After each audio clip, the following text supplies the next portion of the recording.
नमस्कार दोस्तों आज मैं आपको मल्टीप्लिकेशन की सुपर फास्ट विधि बताने आया हूं कि कोई भी आपको मल्टीप्लिकेशन करना है तो जनरल विधि से मत करिएगा, जो मैं बताने चल रहा हूं इसी ट्रिक से करिएगा। क्लियर दोस्तों, अगर आपने अभी तक मेरे चैनल को सब्सक्राइब नहीं किया है तो नीचे रेड कलर से लिखा हुआ है उसको सब्सक्राइब कर लीजिए, जिससे आप तक मेरे बनाए हुए सारे वीडियो पहुंचते रहेंगे और आपको कहीं जाने की जरूरत नहीं है। सारे के सारे क्वेश्चन, सारे से सारा नॉलेज आप हमारे वीडियो के थ्रू ये ले सकते हैं। तो आइए दोस्तों स्टार्ट करते हैं मल्टीप्लिकेशन या गुणा कैसे करते हैं। दोस्तों मैं पहले आपको कुछ समझा दूं, उसको समझिए कि यदि हम यहाँ पर 10 टू द पावर x लेके चले, 10 टू द पावर x लेके चले, तो दोस्तों यही फार्मूला हम पूरे में उसमें लगाएंगे। यदि x की वैल्यू हम यहाँ पे 1 रख दें, 0 रखेंगे तो 1 आ जाएगा। यदि हम x की वैल्यू यहाँ पर 1 रखें तो इसका मान कितना हो जाएगा, 10 हो जाएगा। यदि दोस्तों x की वैल्यू हम यहाँ पर 2 रखें तो ये वैल्यू हमारी 100 हो जाएगी। दोस्तों यदि x बराबर हम यहाँ पर 3 रखें तो ये वैल्यू हमारी 1000 हो जाएगी। ऐसे ही आगे आप करते जाएंगे तो ये वैल्यू का मान बढ़ता जाएगा।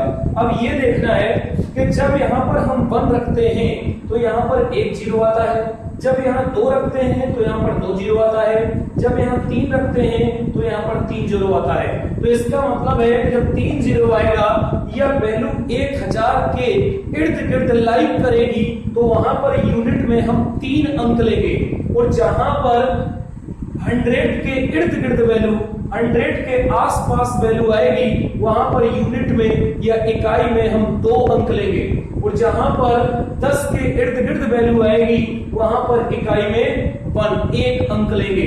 दोस्तों एक एग्जांपल उठाता हूं, जैसे हम कर दें 9 इंटू 8 का गुणा करना है। अगर आप इसको जनरल करेंगे तो क्या हो जाएगा, 8 ने 72, जनरल हो गया 8 ने 72। अब आज के बाद आपको इस मेथड से नहीं करना है। क्लियर, करना क्या है, सबसे पहले दोस्तों आपको ये देखना है कि ये वैल्यू किसके नियर अबाउट है या किसके आसपास है।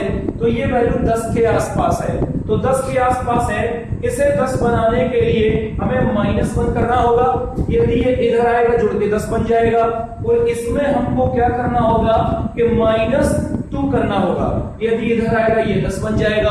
तो अब देखते हैं करते क्या है कि एक बार इन संख्याओं का गुणा कर देते हैं। देखिए संख्या छोटी हो गई ना, पहले ये बड़ी थी अब छोटी हो गई। एक बार इनका हम मल्टीप्लिकेशन करते हैं, और एक बार इसको जो बेस होता है उस बेस प्लस इसको जोड़ देते हैं या ऐड कर देते हैं। क्लियर, देखते हैं इसी चीज को, दोनों का गुणा करेंगे, 2 1 कम 2, माइनस माइनस क्या हो जाएगा प्लस, इधर बैक स्लैश लगा दीजिए, अलग पार्ट कर लीजिए। अब यहां पर एक बार इसको जोड़ेंगे तो ये कितना हो जाएगा, -3 होगा, और -3 इस बेस में जोड़ेंगे 10 में तो कितना हो जाएगा, घट जाएगा। तो यहां पर कितना होगा, 7। क्लियर, तो अब यहां पर लिख देंगे तो आंसर कितना हो गया, 72 हो गया।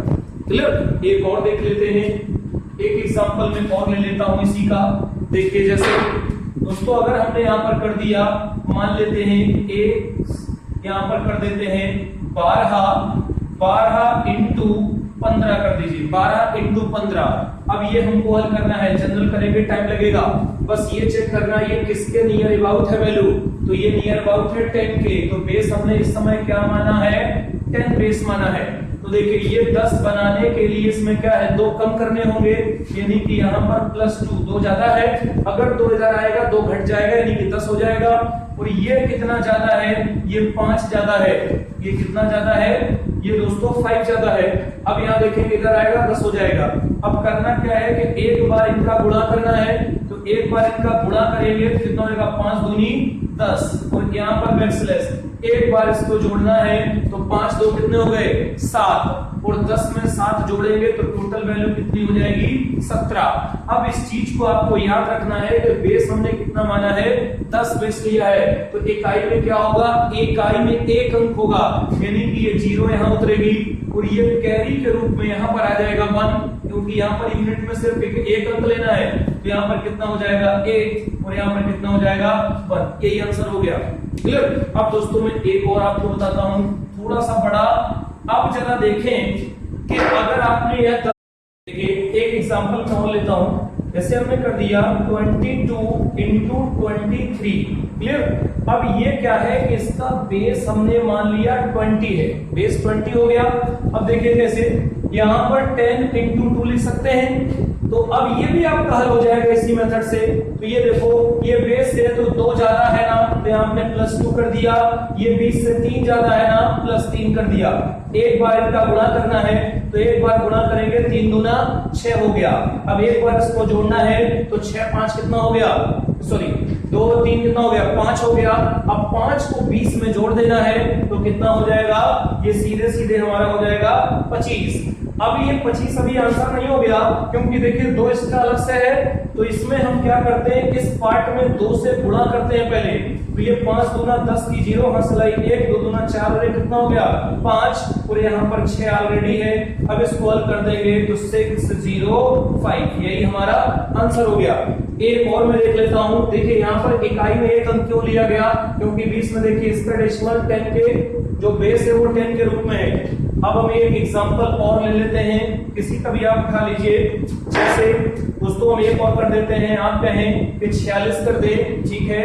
46 इंटू हम कर देते हैं 41, 46 इंटू 41 कर देते हैं। तो ये बताओ ये किसके नियर अबाउट ले लें, 40 के ले लें। तो इसका हमने बेस मान लिया 40, लेकिन 40 को 10 इंटू 4, तो अभी भी हमारा ये इसी रेंज में रहेगा। देखते हैं ये 40 से कितना ज्यादा है, +6 ज्यादा है, इधर आएगा घट जाएगा। ये कितना है, +1 है। एक बार दोस्तों इसका गुणा कर दीजिए, तो कितना हो जाएगा 6 कम 6। एक बार इसको जोड़ दीजिए, तो 6 और 1 कितना होगा 7, और 40 में 7 जुड़ेगा तो कितना 47। लेकिन अभी ये आंसर नहीं होगा, यहाँ पर देखिए 4 एक्स्ट्रा आया है। तो पहले क्या करेंगे, इस पार्ट में 4 से गुणा करेंगे। तो इस पार्ट में 4 से गुणा करेंगे, 7 चौको 28 की 8 हंसलाई 2, 4 चौको 16, 16 2 18। तो यहाँ पर 18 हो गया, यहाँ पर 6 है, यही हमारा आंसर हो गया 1886, यही आंसर हो गया। अब दोस्तों 50 के बीच में करना है, तो 50 के बीच में करना है, तो 50 पे 60 करना है, 60 70 80 90। अब हम चलते हैं 100 के इर्द गिर्द। दोस्तों देखते हैं एक 100 के इर्द गिर्द भी अगर गुणा आपको करना है तुरंत हो जाएगा। जैसे हमने आपसे कर दिया, मान लीजिए 99 कर दिया और इंटू 94 कर दिया, 99 इंटू 94। तो ये किसके नियर अबाउट है, 100 के नियर अबाउट है। अब इसका जो बेस हमने माना वो कितना माना, 100। तो इसका मतलब है कि इकाई में कितने अंक लेने होंगे, 2 अंक लेने होंगे। तो ये बताओ 100 से कितना कम है, -1, इधर जाएगा 100 बन जाएगा। ये कितना कम है, -6, इधर जाएगा 100 बन जाएगा। अब यहाँ देखो इसका एक बार गुणा करना है, तो गुणा कर देंगे तो कितना हो जाएगा 6 हो जाएगा। और अब एक बार इसको जोड़ेंगे तो कितना हो जाएगा 7 हो जाएगा। और यहाँ पर 7 और 100 में से अगर हम 7 को घटा देंगे, 100 में से 7 घटाएंगे तो यहाँ पर कितना बचेगा, 3 बचेगा। और यहाँ पर कितना बचेगा, 93 बचेगा, क्लियर। तो यहाँ पर हमने कितना रख दिया, 93। बट अब देखो यहाँ तो 100 ही था, तो यही आंसर होना चाहिए। बट यहाँ पर 2 होना चाहिए, इकाई में केवल 1 अंक आया। और 2 बनाने के लिए हम जानते हैं 6 = 06 लिख देंगे, वैल्यू के मान पर कोई फर्क नहीं पड़ेगा। तो इसके आगे हम क्या लगा देंगे, 0, यही हमारा आंसर हो गया। अब यहाँ देखेंगे 9306, यही हमारा आंसर हो गया, क्लियर। अब एक और देख लेते हैं एग्जाम्पल, एक एग्जाम्पल देख लेते हैं दोस्तों। जैसे हम आपको बता दें, मान लीजिए यहाँ पर हमने कर दिया 105 इंटू 105 इंटू कर दो 107। आप 12 भी ले सकते हैं, कोई दिक्कत नहीं। देखिए अब यहां से चलिए, तो ये किसके नियर अबाउट है, 100 के नियर अबाउट है। तो यहाँ पर हमारा बेस इस समय कितना है, 100। तो जब बेस 100 है तो यूनिट इकाई में कितने अंक लेने होंगे, 2 अंक लेने होंगे। तो दोस्तों बताओ ये कितना ज्यादा है, 5 ज्यादा है। तो ये कितना है, +5, ये कितना है, +7, क्लियर। एक बार गुणा करेंगे तो 7 बना कितना होता है, 35। 7 गुना 35 होता है, और एक बार इसको जोड़ेंगे तो बताइए, जब जोड़ेंगे तो 7 5 कितना होता है, 7 5 होता है 12, और 12 अगर इसमें जोड़ देंगे 100 में तो ये कितना हो जाएगा 112। अब 100 के नियर अबाउट है और तो कुछ है नहीं, यही हमारा आंसर हो गया। क्यों हो गया, क्योंकि इकाई में 2 अंक लेने हैं। देख लीजिए यहाँ पर कितना है 2, तो ये कितना हो जाएगा 1 1 2 3 5, यही हमारा आंसर हो गया। क्लियर दोस्तों, जब इसको आप आगे भी करेंगे तो बहुत आसानी से ये हो जाएगा। क्लियर, अगर कोई प्रॉब्लम फंसती है तो आप मुझे कमेंट्स कर सकते हैं। धन्यवाद।